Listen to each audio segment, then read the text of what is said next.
लीलावती देवी महिला महाविद्यालय के ऑनलाइन एजुकेशन में आपका स्वागत है। हम लोग पढ़ रहे हैं डीएलएड चतुर्थ सेमेस्टर में। हमारा प्रश्न पत्र है शांति शिक्षा एवं सतत विकास, जिसमें आज हम लोग नया अध्याय पढ़ेंगे, अध्याय 8 तनाव प्रबंधन। सबसे पहले हम देखेंगे तनाव क्या है। आज की भागती दौड़ती जिंदगी में मानसिक तनाव जीवन का एक हिस्सा बन गया है। चाहे वह बालक हो, युवा हो, बुजुर्ग हो, सभी कभी न कभी तनाव से ग्रसित हो जाते हैं।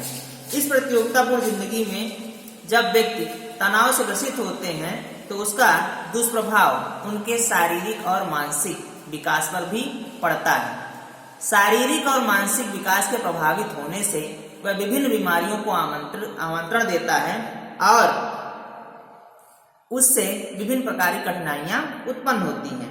व्यक्ति जीवन में आने वाली समस्याओं और परेशानियों से किस प्रकार सामना करे और किस प्रकार मजबूती से उससे लड़े, इसके लिए तनाव को समझना अति आवश्यक है। तनाव प्रबंधन करना अति आवश्यक है। तनाव जीवन में आना तो आवश्यक है, आएगा ही। तनाव कभी न कभी जीवन में जरूर आता है, किंतु हम तनाव से बच सकते हैं। प्राणायाम और विभिन्न प्रकार की योजना प्रणालियों के माध्यम से हम तनाव को दूर कर सकते हैं। सबसे पहले हम देखेंगे तनाव के कारण कौन से हैं जिनकी वजह से व्यक्ति तनाव से ग्रसित होता है। तो तनाव के प्रमुख कारण निम्नलिखित हैं। सबसे पहला है असफलता का भय। जब व्यक्ति असफलता से भयभीत होता है तो वह तनाव ग्रसित हो जाता है। इसके बाद है मिथ्या विश्वास और पूर्वाग्रह। जब उसे मिथ्या विश्वास होता है या पूर्वाग्रह से ग्रसित होता है तब भी तनाव उत्पन्न होता है। इसके बाद असुरक्षा की भावना। जब व्यक्ति अपने आप को असुरक्षित महसूस करता है या क्षमता से ऊपर आकांक्षा स्तर होना, जब वह अपनी क्षमता से ऊपर आकांक्षा स्तर रखता है। साथ ही अकेलापन भी तनाव के लिए उत्तरदायी है। इसके बाद है आलोचना के प्रति चिंता। जब वह अपनी आलोचना की चिंता करता है तब भी तनाव से ग्रसित हो जाता है। इसके बाद भविष्य की चिंता को लेकर भी वह तनाव ग्रसित होता है। फिर है नकारात्मक घटनाओं का प्रभाव। जीवन में होने वाली नकारात्मक घटनाएं भी उसको प्रभावित करती हैं। इसके साथ ही निराशावादी दृष्टिकोण भी तनाव को आमंत्रित करता है। हीनता या श्रेष्ठता की भावना। व्यक्ति में हीनता या श्रेष्ठता की भावना भी तनाव के लिए एक उत्तरदायी कारक है। इसके बाद दुर्घटना और बीमारी का प्रभाव भी व्यक्ति को तनाव ग्रसित कर देता है। इसके बाद धैर्य और आत्मविश्वास की कमी से भी व्यक्ति तनावग्रस्त होता है। साथ ही क्षमता से अधिक कार्यभार की वजह से भी व्यक्ति तनावग्रसित होता है। और सहनशीलता का अभाव। जो व्यक्ति सहनशील नहीं होते हैं या सहनशीलता का अभाव होता है वह भी तनाव से ग्रसित हो जाते हैं। इसके बाद सामूहिक अस्थिरता और परिस्थितियों से तालमेल न बिठा पाना भी तनाव के प्रमुख कारण है। अब हम देखेंगे तनाव के प्रकार। मुख्यतया लोग यही जानते हैं कि तनाव सदैव नकारात्मक होता है, किंतु ऐसा नहीं है। तनाव को मुख्यतः दो भागों में बांटा जा सकता है। पहला है सकारात्मक तनाव, दूसरा है नकारात्मक तनाव। यदि हम सकारात्मक तनाव की बात करें तो इससे व्यक्ति की रचनात्मक शक्ति एवं कार्य निष्पादन क्षमता में वृद्धि होती है तथा सम्मान एवं आत्म संतोष मिलता है। दूसरा है नकारात्मक तनाव। इससे व्यक्ति में रचनात्मक एवं कार्य निष्पादन क्षमता का ह्रास होता है। अब हम देखेंगे तनाव के प्रभाव। तनाव व्यक्ति को कई प्रकार से प्रभावित करता है। इसका दो प्रकार से वर्गीकरण किया गया है। पहला है स्वास्थ्य पर प्रभाव, दूसरा है संस्था या संगठन पर प्रभाव। सबसे पहले हम देखेंगे स्वास्थ्य पर प्रभाव। यदि हम स्वास्थ्य प्रभाव पर बात करें तो तनाव का हृदय गति पर, रक्तचाप पर, पाचन शक्ति पर, मांसपेशियों में तनाव, सिर दर्द, माइग्रेशन, उदर विकार, स्पॉन्डिलाइटिस, पीठ दर्द, अतिरिक्त शक्ति की कमी, यह सब स्वास्थ्य पर तनाव का पड़ने वाला प्रभाव है। जिन व्यक्तियों में तनाव होता है या जो तनाव से ग्रस्त होते हैं वह कहीं ना कहीं इन बीमारियों को आमंत्रित करते हैं। इसके बाद है संस्था या संगठन पर प्रभाव। तनाव की वजह से संस्था और संगठन पर भी प्रभाव पड़ता है। इसको हम देख सकते हैं सबसे पहले गुणवत्ता पर। तनाव की वजह से गुणवत्ता पर प्रभाव पड़ता है, कोई भी कार्य होता है उसकी गुणवत्ता कम हो जाती है। इसके बाद नियोजन पर, प्रबंधन पर। नियोजन, जो भी हम योजना बना रहे होते हैं या हम कोई जो भी प्रबंधन कर रहे होते हैं उस पर भी तनाव का असर पड़ता है। इसके बाद संस्था प्रमुख, अधीनस्थों और प्रशिक्षुओं पर।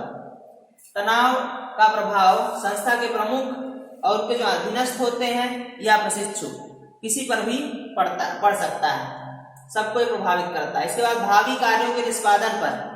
व्यक्ति के तनाव ग्रसित होने पर वह जो भी भावी कार्य होते हैं उनके निष्पादन पर भी इसका असर देखने को मिलता है। इसके बाद कृत कार्यों के परिणाम पर। तनाव ग्रसित होने पर व्यक्ति द्वारा जो किए गए कार्य होते हैं उनके परिणाम पर भी इसका सीधा सीधा असर दिखाई पड़ता है। इसके बाद भविष्य की रणनीतियों पर। यदि व्यक्ति तनावग्रस्त होता है तो उसके भविष्य की जो रणनीतियां होती हैं उन पर भी इसका असर दिखाई देता है और कहीं ना कहीं वह तनाव ग्रसित होने के कारण अपनी नीतियों पर सफलता पाने में पीछे रह जाता है या असफल हो जाता है। अब हम देखेंगे तनाव प्रबंधन। तनाव प्रबंधन अति आवश्यक है। तनाव का हमारे मन पर गहरा प्रभाव पड़ता है जिससे मन अशांत हो जाता है और कार्य करने की क्षमता प्रभावित होती है, क्योंकि जब व्यक्ति तनाव ग्रसित होता है तो वह विभिन्न प्रकार की कुंठाओं से ग्रसित होता है या विभिन्न प्रकार की सोच में डूबा रहता है, जिससे वह सही से निर्णय नहीं ले पाता है या सही से किसी कार्य का निष्पादन नहीं कर पाता है। अभी हम देखेंगे कि तनाव प्रबंधन से अभिप्राय यह है कि हम ऐसी क्षमता पैदा करें जिससे तनाव बढ़ने से पहले ही वह रुक जाए या फिर उन बातों से बखूबी निपटे जिनसे तनाव की स्थिति उत्पन्न होती है। व्यक्ति तनाव से ग्रसित तो हो सकता है, किंतु हमें प्रयास सदैव ये करना चाहिए कि हम किस प्रकार से अपने तनाव को मैनेज करें या अपने तनाव को नियंत्रित करें जिससे उसका प्रभाव हमारे कार्य या निष्पादन क्षमता पर न पड़े। इसके लिए हम देखेंगे तनाव प्रबंधन के अवयव। तनाव प्रबंधन के मुख्यतः 3 अवयव हैं, जैसे आवृत्ति, गहनता और अवधि। इसके बाद है तनाव प्रबंधन की विधियां। यदि हम चाहते हैं कि हम तनाव फ्री रहें या तनाव से मुक्त रहें तो उसके लिए हमें तनाव प्रबंधन की विधियों के बारे में जानना अति आवश्यक है, क्योंकि तनाव प्रबंधन की विधियां ही हमें तनाव से दूर रख सकती हैं या तनाव को नियंत्रित करने में अहम भूमिका निभाती है। सबसे पहला है आधारभूत यौगिक विधियां। आधारभूत यौगिक विधियां हमारे देश में प्राचीन समय से ही विद्यमान है। हम विभिन्न प्रकार के योग आदि के माध्यम से अपने तनाव को नियंत्रित कर सकते हैं। प्राचीन काल से ही हमारे देश में हमारे ऋषि मुनि आदि ने इन विधियों की खोज की और उनका मानना है कि इन विधियों के माध्यम से योगा या यौगिक विधियों के माध्यम से व्यक्ति अपने तनाव को दूर कर सकता है। इसके बाद है ध्यान, अटेंशन। व्यक्ति ध्यान लगाकर अपने आप को तनाव मुक्त कर सकता है, क्योंकि जब व्यक्ति ध्यान मग्न होता है तो अपनी समस्याओं का हल निकाल लेता है और उससे तनाव दूर हो जाता है। इसके बाद है विश्राम। विश्राम एक ऐसी अवस्था है जिसके माध्यम से व्यक्ति तनाव को दूर कर सकता है, क्योंकि विश्राम के माध्यम से तनाव को दूर करना एक आसान विधि है जिसको कई खंडों में बांटा गया है, जिसको हम क्रमबद्ध रूप से देखेंगे।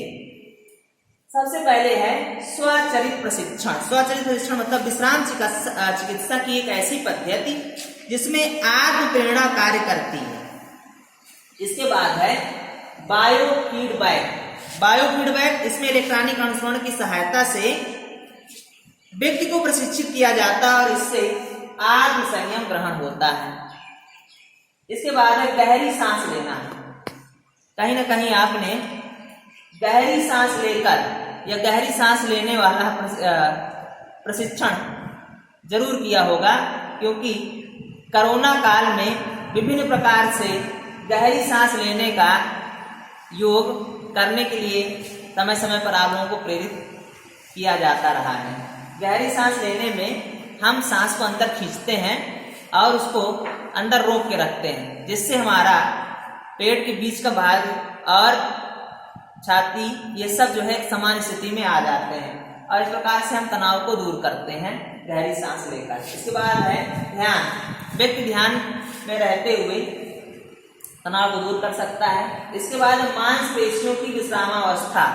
व्यक्ति मांसपेशियों को विश्रामावस्था में ले जाकर भी तनाव को दूर कर सकता है। इसके बाद है प्राणायाम। योग की एक विधि है प्राणायाम। प्राणायाम के माध्यम से व्यक्ति अपने तनाव को दूर करता है। इसके बाद है मानस दर्शन। इसमें व्यक्ति एक ऐसी स्थिति में पहुंचता है जहां पर वो किसी एक प्रतिबिंब की कल्पना करता है और इसके माध्यम से वह अपने तनाव को दूर करता है। इसके बाद नंबर 4 है क्रीड़ाएं एवं मनोरंजनकारी गतिविधियां। क्रीड़ाओं और मनोरंजनकारी गतिविधियों के माध्यम से भी हम तनाव को दूर कर सकते हैं, जिसमें 2 विधियां हैं। पहला है क्रीड़ा, दूसरा है मनोरंजन। जब व्यक्ति तनाव ग्रसित होते हैं ऐसे में वह बैठते हैं और दुश्चिंता के शिकार रहते हैं। यदि उनको खेलने के लिए या क्रीड़ा में व्यस्त रखा जाए तो व्यक्ति का मन उस समस्या से हटता है और वह अपने आप को रिफ्रेश महसूस करता है। इसलिए क्रीड़ा के माध्यम से वह अपने तनाव को दूर कर सकता है। दूसरा है मनोरंजन। हमारे देश में, हमारे समाज में मनोरंजन के अनेक साधन हैं। मनोरंजन के द्वारा व्यक्ति अपनी चिंताओं से मुक्त हो जाता है और वह अपने तनाव को दूर कर सकता है। अब हम देखेंगे तनाव को दूर करने के उपाय। यह तो निश्चित है कि व्यक्ति कभी न कभी तनाव से ग्रसित हो जाता है, किंतु हम कुछ उपायों के माध्यम से तनाव को दूर कर सकते हैं या तनाव से मुक्ति पा सकते हैं। जैसे नंबर 1 है तनाव के कारणों का पता लगाना चाहिए तथा विश्लेषण कर उनमें समाधान खोजना चाहिए। तनाव कारणों का हमें पता करना चाहिए और विश्लेषण करके उसके समाधान खोजना चाहिए, जिससे हम इससे मुक्ति पा सकते हैं। दूसरा है लक्ष्य का निर्धारण। हमें लक्ष्य का निर्धारण करते समय निश्चित रखना चाहिए कि जो भी हम लक्ष्य का निर्धारण कर रहे हैं वह सहज है, सरल है, कितना कठिन है, तभी हम तनाव को दूर कर सकते हैं। उसके बाद है कुशल समय प्रबंधन।